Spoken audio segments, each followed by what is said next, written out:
अब स्टूडेंट्स इसमें आ जाता है फ्रैक्शन और फ्रैक्शन की टाइप।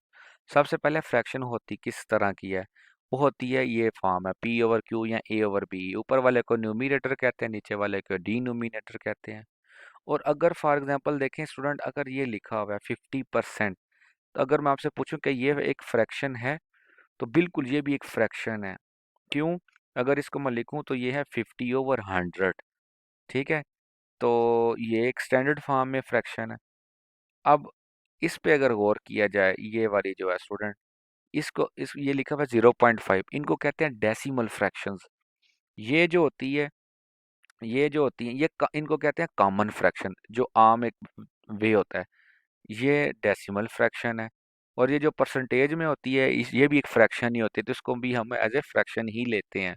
ठीक है, एक टाइप ही आ जाती है, ये एक स्टैंडर्ड फॉर्म में आती है परसेंटेज वाली। तो 0.5 है तो इसको हम लिख सकते हैं, 0.5 है तो हम इसको लिख सकते हैं 5/10। स्टूडेंट बात समझ आ गई कि ये क्यों इसको हम, ये है पॉइंट वाली, इसको डेसिमल फ्रैक्शन कहते हैं, क्योंकि ये फ्रैक्शन में कन्वर्ट हो जाता है। अब कुछ ज़रा इसके ना, इस फ्रैक्शंस को ऐड कैसे करना है, सब्ट्रैक्ट कैसे करना है, मल्टीप्लाई कैसे करना है, वो ज़रा देख लेते हैं।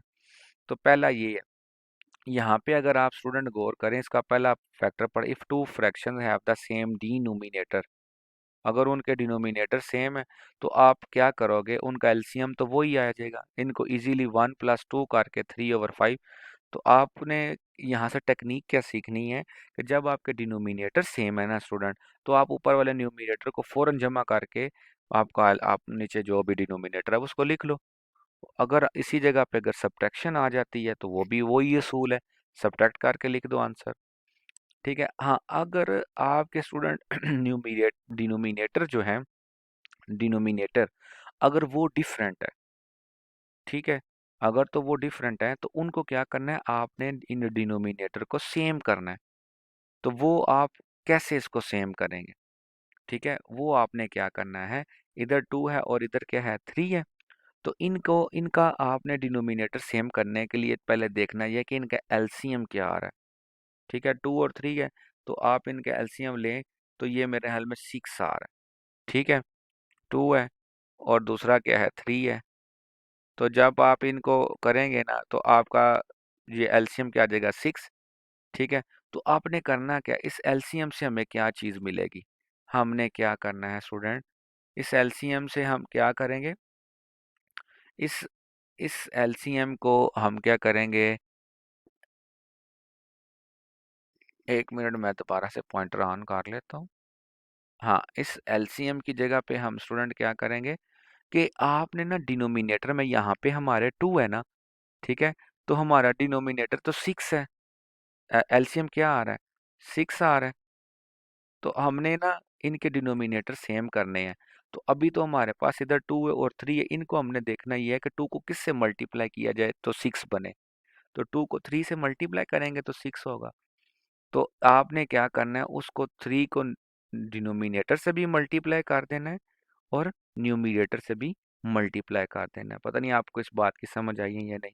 क्या करना है, जब आपके डिनोमिनेटर डिफरेंट है आपने एलसीएम लेना है। ठीक है, एलसीएम जो आएगा आपने देखना ये है कि उनका ये जो डिनोमिनेटर है उसको किस ऐसे रिक्वायर्ड नंबर से मल्टीप्लाई किया जाए कि आपका डिनोमिनेटर सेम आ जाए। हमने तो 6 लाना था, तो 2 को 3 से करेंगे तो 6 आ जाएगा इसकी जगह पे। उसी को ऊपर भी मल्टीप्लाई कर दो। अब इधर 3 है, 6 बनाना है तो इसको 2 से मल्टीप्लाई करेंगे और ऊपर भी मल्टीप्लाई करेंगे, तो यही इधर लिखा हुआ है।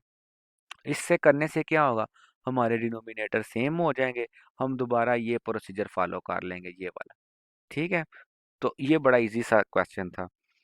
तो अब मल्टीप्लाइंग फ्रैक्शन में दो चीज़ें आती हैं, या तो आपकी कुछ फैक्टर्स कट कर जाते हैं, जैसे कि ये देखें, इनके ऊपर वाले न्यूमिनेटर्स को देखें और नीचे डिनोमिनेटर्स को, क्या इनमें कुछ कॉमन फैक्टर्स हैं, क्या ये आपस में कट सकते हैं, नहीं। अगर तो नहीं करते तो आपने न्यूमिनेटर जो ऊपर हैं उनको आपस में मल्टीप्लाई कर देना है और डिनोमिनेटर जो है इनको आपस में मल्टीप्लाई कर दें, तो ये आंसर आ गया। व्हाट अबाउट, अगर तो आपके कुछ फैक्टर्स कॉमन आ गए, जैसे कि ये देखें 3 इधर भी है 3 इधर भी है। स्टूडेंट एक बात याद रखिए कि न्यूमिनेटर न्यूमिनेटर के साथ कभी भी कैंसल आउट नहीं हो सकता, आपस में काट नहीं सकते।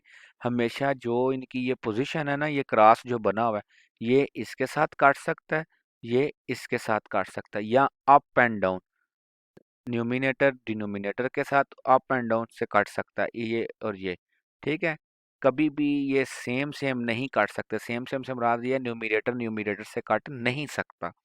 न्यूमिनेटर डिनोमिनेटर से काट सकता है अपने डिनोमिनेटर के साथ, और ये वाला, ये जो न्यूमिनेटर है या इस डिनोमिनेटर से कटेगा या दूसरे डिनोमिनेटर से कटेगा।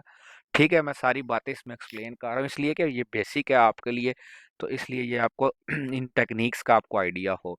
तो जब आप में कुछ का फैक्टर्स कॉमन आ जाए तो उनको कट कर लें, थ्री थ्री के साथ कैंसिल आउट हो गया, तो क्या आ गया, 5/4 आंसर आ जाएगा। ठीक है स्टूडेंट, नेक्स्ट स्लाइड पे देखें, रेसिप्रोकल्स एंड डिवीजन।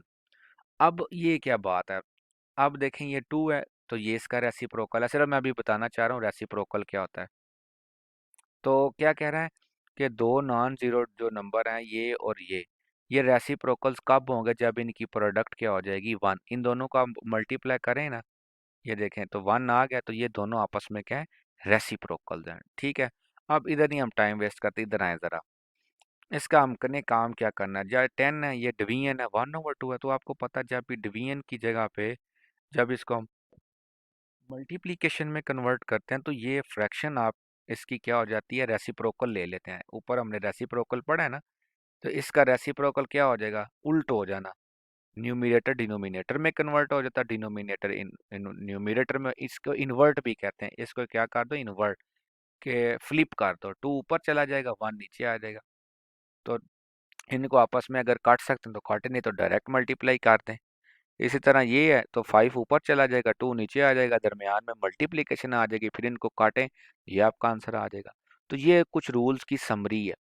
ठीक है, मतलब a/c + b/c, तो c इनका डिनोमिनेटर सेम है, ऐसे ही लिखें तो इनको सम कर दो। यही सब्ट्रैक्शन के लिए, मल्टीप्लिकेशन के लिए भी बता दिया है, डिवीजन के लिए भी ऊपर एग्जांपल के साथ बता दिया है।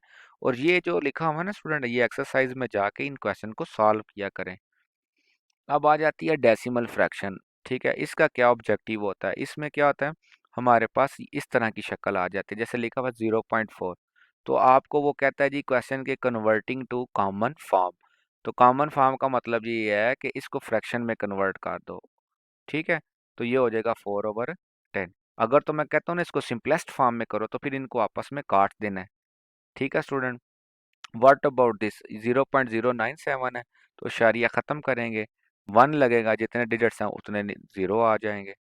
तो अब इधर देखें, 1/4 है, तो इसको अब डिवाइड करेंगे तो इसका आंसर ये आ जाएगा। अब इधर देखें, ये भी एक बड़ी इंपॉर्टेंट फ्रैक्शन है, ये मैंने मे भी क्लास में ना शायद डिस्कस किया हो। इसको ये है, आप देखेंगे कि रिपीटिंग डेसिमल्स हैं, बार बार रिपीट हो रहे हैं। ठीक है, तो इनको बार बार रिपीट हो रहे हो, तो इनको हम इस तरह बार के साथ भी लिख सकते हैं स्टूडेंट। ठीक हो गया, बात समझ आ गई है।